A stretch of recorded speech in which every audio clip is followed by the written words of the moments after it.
Olá, turma, tudo bem? Bom dia, como é que vocês estão? Vamos à resolução da nossa lista de cromatografia. Vamos iniciar pela nossa primeira questão da lista. O que é que ela versa, a primeira questão da lista? Então, ela pergunta o que é cromatografia gasosa. Então, nesse início de lista, a gente começa realmente falando sobre os fundamentos, sobre as definições, para que depois nós cheguemos em questões bem mais específicas, uma vez que toda a fundamentação teórica já vai estar imersa no conhecimento de vocês, na cabecinha de vocês. Então, a primeira pergunta desse nosso início, né, de teoria de lista é o que é a CG, que é a cromatografia gasosa, e como ela é usada em análise química. Pois bem, a cromatografia gasosa ela é um tipo de cromatografia que nós verificamos no nosso início dos nossos estudos, no capítulo 1, que existem vários tipos de cromatografia. A líquida, a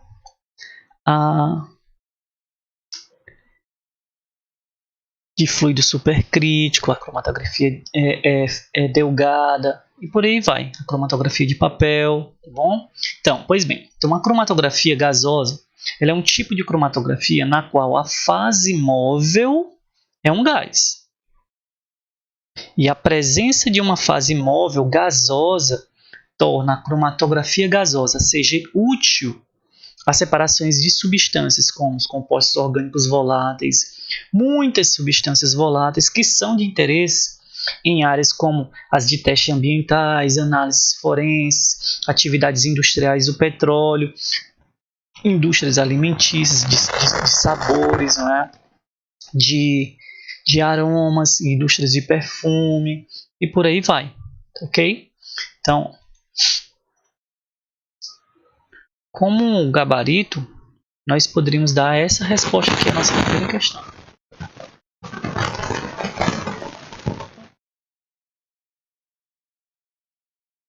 Tá? Então, essa é a resposta da nossa primeira questão. E o que é que diz a segunda questão, professor? A segunda questão, ela já começa a entrar nas nuances da cromatografia gasosa.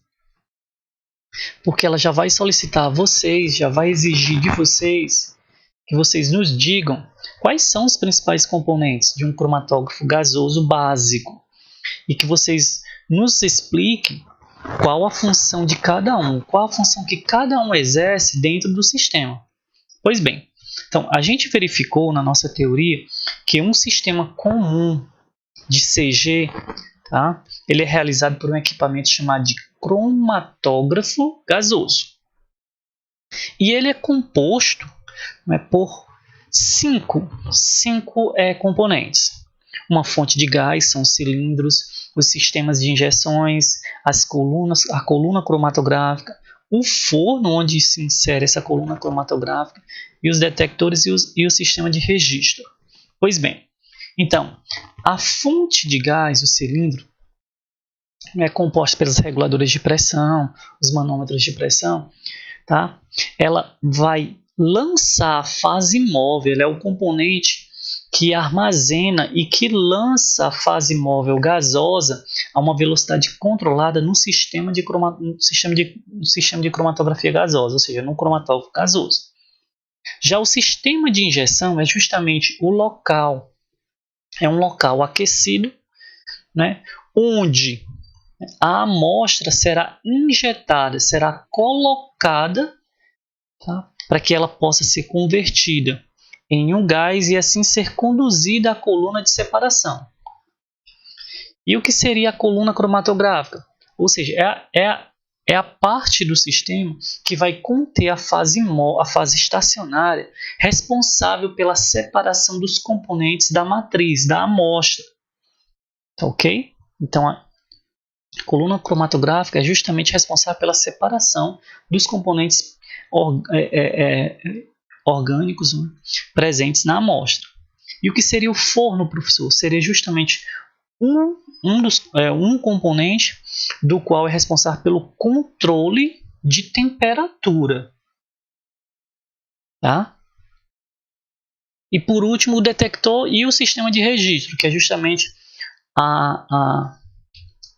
é a parte do equipamento que é responsável pelo monitoramento das espécies que vão sair separadas da coluna e o registro justamente através de gráficos, que é o cromatograma, que vai ser nos fornecido através do monitor do computador. Então, esse é o sistema básico, né, de um cromatógrafo gasoso, né, ou seja, da cromatografia gasosa. Então, nós esperamos que vocês tenham respondido dessa forma. Se der até para a gente colocar uma figurinha, vocês coloquem, porque aí vocês se orientam melhor. Vou ver aqui se dá para eu colocar essa figurinha. Não deu para colocar essa figurinha. Deixa eu ver se dá para colocar aqui dentro. Não dá. Deixa eu ver aqui. Depois eu verifico uma forma de colocar uma figurinha aqui. Tava pensando em colocar essa figurinha aqui. Ela não vai. Tudo bem.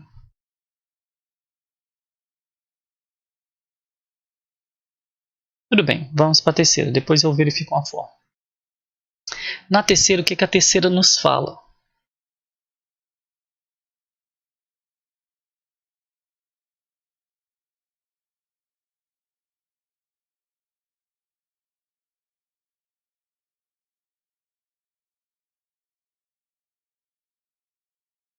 Defina cada um dos seguintes termos: cromatografia, cromatograma gasoso, cromatógrafo a gás e forno de coluna.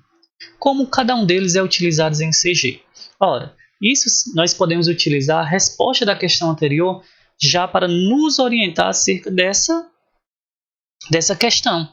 Então, nessa questão aqui, nós podemos verificar que o cromatograma gasoso é um gráfico que vai representar a resposta do detector em relação ao tempo. Então, nós vamos ter um gráfico que nós vamos chamar de cromatograma, onde nós vamos ter uma relação do tempo de retenção, ou seja, o tempo que o composto, a espécie, ela leva para sair, ser eluída, né, da coluna, em função da intensidade dessa resposta, tá? Então, isso é chamado de cromatograma. Por estarmos trabalhando com cromatografia gasosa, é um cromatograma gasoso. Então, é um tipo, não é? E cromatógrafo a gás. Ele é um tipo de cromatografia, na qual a fase móvel é um gás. Isso nós já vimos na primeira questão. Nós acabamos de responder. Então, a presença de uma fase móvel gasosa torna a CG útil na separação de substâncias, né, que têm pontos, né, de ebulição menores que 500 graus Celsius, né, e que são facilmente voláteis, normalmente compostos orgânicos voláteis, tá, que são de interesses industriais, ambientais e por aí vai. E o forno da coluna? É justamente o responsável, é a parte do equipamento do sistema cromatográfico responsável pelo controle de temperatura, ok? Então, a coluna ela vai ficar localizada dentro do forno justamente para que o forno controle a temperatura, para que as diferentes substâncias presentes na amostra com diferentes pontos de ebulição possam sair, possam ser eluídas da coluna em tempos diferentes em função, certo, da temperatura que é controlada por este forno. Pois bem, então o forno ele tem que ser robusto e ao mesmo tempo sensível para manter a temperatura programada, estável e permitir um rápido aquecimento e, muito importante, resfriamento. Ok? Então, nós esperamos que vocês tenham lido, tenham pesquisado nas fontes que foram fornecidas a vocês uma resposta semelhante a essa que nós estamos respondendo aqui para vocês.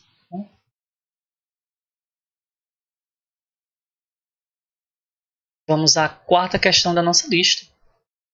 Essa já é uma questão quantitativa, gente. Já é uma questãozinha quantitativa.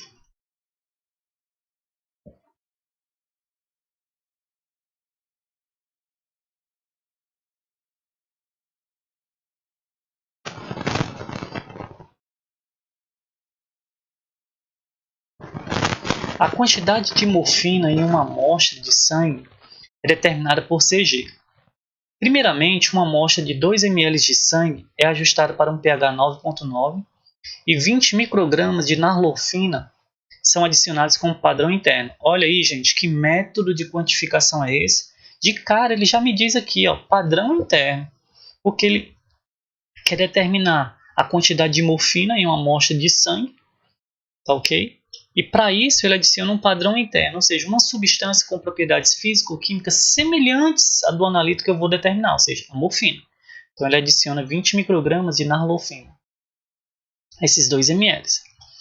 A morfina, a narlofina e a nalorfina são então extraídas em uma mistura de tolueno, hexano, álcool isoamílico e evaporadas posteriormente e derivatizadas com MBT-TFA. Lembra que nós falamos sobre derivatizantes? Que é uma forma que nós, químicos, né, utilizamos para converter substâncias pouco voláteis, né, em substâncias voláteis para que elas possam ser analisadas por CG. De um volume total de cerca de 40 microlitros. Desses 40 microlitros, 1 microlitro é injetado no sistema de CG e analisado. Os resultados são obtidos para a amostra e uma série de padrões. Qual a concentração de morfina na amostra desconhecida? Então, tudo bem. Então, ele me dá o gráfico. Deixa eu ver se eu consigo colocar aqui esse gráfico. Deixa eu ver se eu consigo.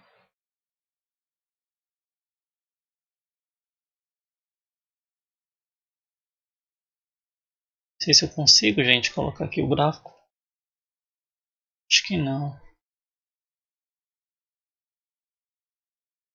Está um pouquinho difícil de colocar ele, porque está numa tabela. Mas aqui eu vou dar só um panorama total. Vocês podem acompanhar nos exercícios de vocês, que vocês têm a tabelinha bem direitinha, bem bonitinha, tá bom? Pois bem. Então vocês têm aqui, ó. Vocês têm, a tabela está desconfigurada, mas vocês podem acompanhar pela lista de vocês. Vocês têm a concentração, que é de 0 a 80, e a amostra desconhecida. Vocês vão ter a área, ou seja, a área do pico de morfina derivatizada.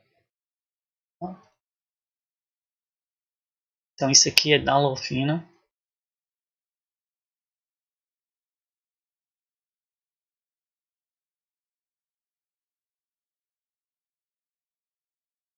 Só um instantinho que eu vou só deixar melhorzinho, né, pra gente poder... Pronto. Pronto, aí aqui já dá pra gente interagir.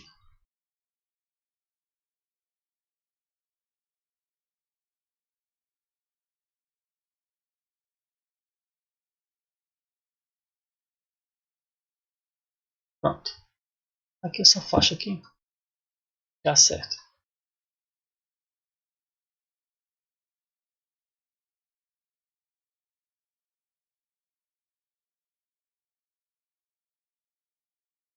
Pronto. Então a gente tem a concentração e a concentração da amostra, que eu não sei, estou procurando. Nós temos a área do pico de morfina derivatizada com MBT-TFA e de nalorfina, que é o padrão interno. Então o que vocês deverão fazer? Vocês deverão fazer uma curva de quantificação, primeiro relacionando a área do padrão pela área do padrão interno, a área do padrão pela área do padrão interno. Veja que ele tem um branco, ele insere um branco, que ele me dá um sinal, né? Veja, depois vocês vão ter que me dar, dividir fazer uma coluninha aqui, ó. A área do padrão dividido pela área do padrão interno. Ó, 15.02, 15,2 dividido por isso aqui, 32,5 por isso, 50.1 dividido por 54.1, 65.3 dividido por 52.3. Faz uma coluninha aqui de área. Se dá para eu escrever aqui. De área. Ah, não dá para escrever. Ah, não.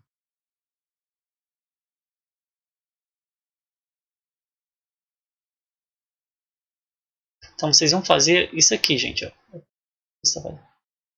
Área do padrão dividido pela área padrão interno.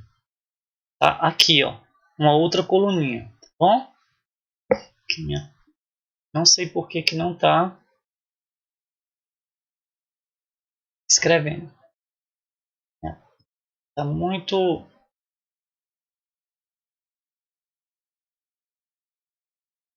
Pois bem, então você faz essa outra... Deixa eu diminuir aqui. Opa. Pronto, vamos ver se agora dá certo. Você faz aqui, ó. Opa. Aqui. Você faz aqui, ó. Uma área do padrão dividido pela área do padrão interno, ok? Faz essa coluna e coloca esses resultados. A partir disso, você vai e coloca concentração em função da área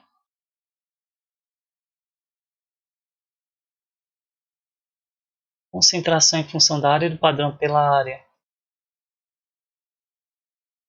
do padrão interno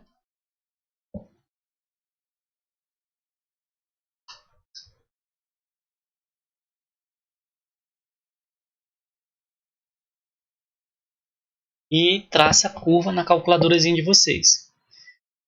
O resultado da curva que vocês vão encontrar, tá? Lembrando que ele colocou um branco, gente, né? Lembrando que ele colocou um branco. Então seria interessante vocês fazerem esse resultado com o branco.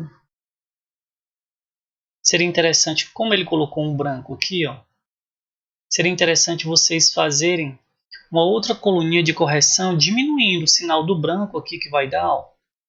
Vocês diminuem o sinal do branco de 20. Vocês deveriam fazer outra coluninha aqui de sinal corrigido. Tá? Que seria justamente... Opa! Não está escrevendo. Peraí. A área do padrão dividido pela área padrão interno, aí você botar assim, ó, corrigido. Ok? Você diminuiria esse valor aqui que vocês estão vendo, ó, certo? Diminuiria esse valor aqui, ó, 0,1 dividido por isso aqui, por 56, desse valor aqui, ó, 15,2 dividido por 49,2. Aí colocaria esse valor, essa divisão menos essa divisão. Essa divisão menos essa. Essa divisão menos essa. Por aí vai.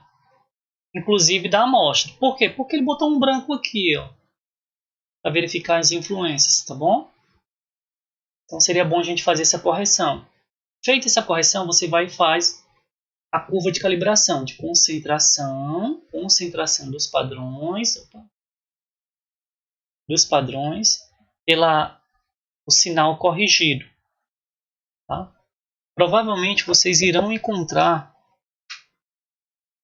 não é, essa resposta.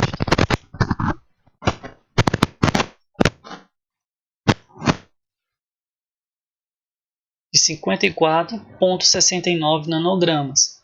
Tá? Nós vamos encontrar um R de 0,999, um A de menos 0,007 mais 0,156. Acredito eu que eu fiz aqui sem levar em consideração o branco, tá? Mas aí eu peço que vocês façam levando em consideração descontando o branco e confrontem as respostas com o branco, levando em consideração o branco e sem o branco, que é a resposta que eu estou dando aqui a vocês, tá bom? Então essa é a resposta da nossa quarta questão. Aí eu vou dar um saltozinho aqui e a gente vem para a sexta questão. Sexta questão.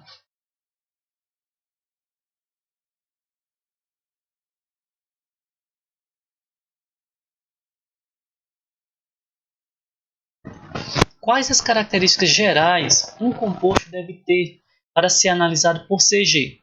Ó, professor, mas por que o professor pulou da quarta para a sexta? Por que você não faz a quinta? Porque a quinta eu vou deixar para que vocês possam exercitar. Ela é semelhante, então também de padrão interno. Veja que ele também dá um branco. Tá? Então por isso que eu deixei a quinta para que vocês possam exercitar. Então na sexta, quais características gerais um composto deve ter para ser analisado por CG? Lembrando que nas próximas aulas eu vou e retomo a quarta questão para justamente saber se a resposta de vocês está coerente com a minha, levando em consideração o branco e sem o branco. É a resposta que eu estou fornecendo a vocês. Na sexta, quais características gerais um composto deve ter para ser analisado por CG? As principais características que um composto, que uma espécie deve ter para ser analisado por CG são volatilidade, pressão de vapor, estabilidade térmica, tamanho do analito, tá? Porque normalmente substâncias químicas com massa molar superior a 600 gramas por mol, elas terão uma volatilidade baixa, não é? Para operar por CG. Pontos de ebulição. Normalmente esses pontos de ebulição devem ser abaixo de 500 graus Celsius a pressão de 1 atm. Então, normalmente essas são as principais características que nós devemos ter para que nós possamos utilizar a CG de maneira como técnica instrumental. Então, eu espero que vocês tenham encontrado uma resposta dessa natureza. Já na sétima questão, que também é uma questão teórica, porém requer que vocês leiam bastante, né, que vocês possam interpretar o que o autor está pedindo. Ele está pedindo algo bem teórico. Qual das seguintes substâncias químicas deve ser adequada para análise por CG? Explique sua resposta. Observação BP é ponto, né, de ebulição, que é em inglês, tá bom? Point boiling, a 1 atm. Então, de quais substâncias? Tolueno, naftaleno, ácido decanoico e o meleno. É o meleno o nome. Então, vamos lá. De acordo com os pontos de ebulições fornecidos pelo autor, nós podemos verificar que todas as substâncias possuem ponto de ebulição abaixo de 500 graus Celsius. O que isso significa, professor? Significa que elas estão aptas a serem analisadas por CG. Esse é um dos requisitos, é óbvio. Nós iremos analisar outros critérios, além do ponto de ebulição, ok? Mas esse já é um bom indicativo, né, para que justamente essas substâncias possam ser analisadas por CG. Então, posso dizer que, de acordo com esse critério aqui, elas estão, sim, aptas a ser analisadas por cromatografia gasosa.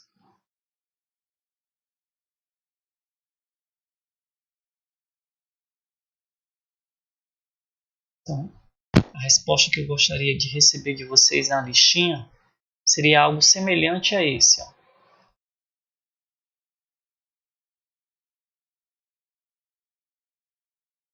Algo semelhante a esse aqui. Então, fica aqui até a sétima questão, resolução dessa lista. Logo, logo estarei gravando mais questões para que vocês possam finalizar essa lista e assim a gente possa realizar a nossa prova de cromatografia gasosa ainda esta semana. Um grande abraço e até a próxima.